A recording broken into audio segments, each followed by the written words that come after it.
time for Media Watch, and James Creedon is here with us in the studio. Hi, James. And we'll start with criticism of the media coverage of the Baltimore riots. That's right. A certain amount of criticism, Aurora, of perhaps a disproportionate degree of focus on the violence itself. I'll show you some of that criticism. Some saying that this front cover of the Baltimore Sun, the local newspaper, focused on images of violence, when in fact there were an awful lot of peaceful protesters present on Saturday and indeed in the days that followed, and that images such as this may have been more appropriate to represent what was actually a majority of peaceful protesters going through the centre of the city.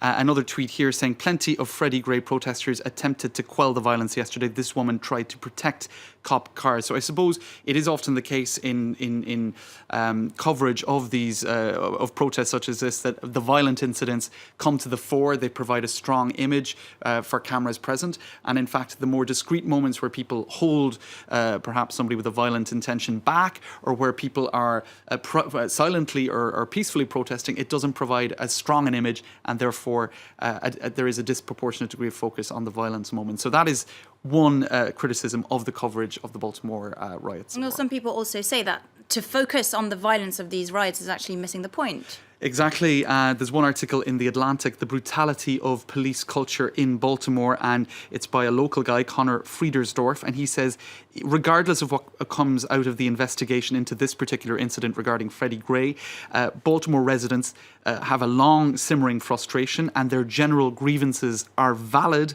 regardless of how this case plays out. Now, he, in that article, refers to a report going back to September of last year, also in the Baltimore Sun, in fact, undue force. Now, in this report, there is a catalogue of incidents, not against 20-something African-American men. It could be a grandmother whose bones were broken, a pregnant woman who was violently thrown to the ground, a 65-year-old church deacon who was simply rolling a cigarette.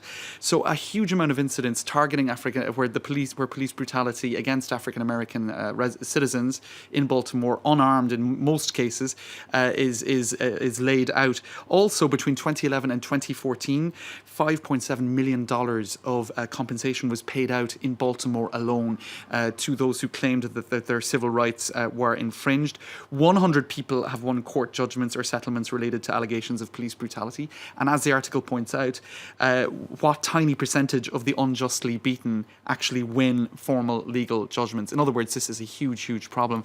And just to finish on that, Aurora, some is saying, well, even to focus on the fact that violence is taking place is to miss the point even further, in the sense that non-violence is really compliance. And I'll just read one quote from this article by Ta-Nehisi Coates in The Atlantic also. When non-violence is preached by representatives of the state, while the state doles out heaps of violence on its citizens, it reveals itself to be a con.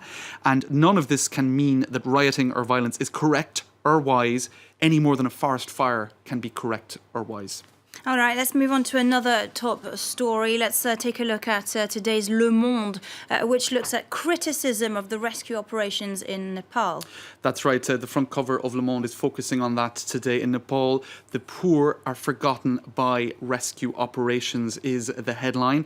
And there's one article by Patricia Joly, which is quite interesting, where the Le Monde explains that the Nepalese have noticed that mountain climbers on Mount Everest were rescued by helicopters, and thousands are still awaiting even small displays of help in mountainous regions around Nepal. One Italian mountain climber is quoted in the article as saying it's cynical that the media have made so much noise about mountain climbers who can pay up to $100,000 to be rescued. Another mountain climber said that helicopter companies know that they'll be paid because all of these mountain climbers have insurance, whereas they know that they'll receive nothing for rescuing, I suppose, regular Nepalese people who are actually in the same condition. Now, there's one cartoon that illustrates that quite well by the cartoonist Kegel. You can see here helicopters coming to the rescue of actually Mount Everest itself, and you can see crowds below who are being forgotten. It reminded me a little bit of the coverage of criticism by Amnesty and others of the migrant crisis in the Mediterranean Sea, where they were saying, well, if the numbers of who died were European or white, can you imagine the global response? But so I suppose it's proof again that not all human beings are treated equally depending on their economic situation. All right, thank you very much for that, James. James Creed, and I will, of course, continue to follow that story on France 24.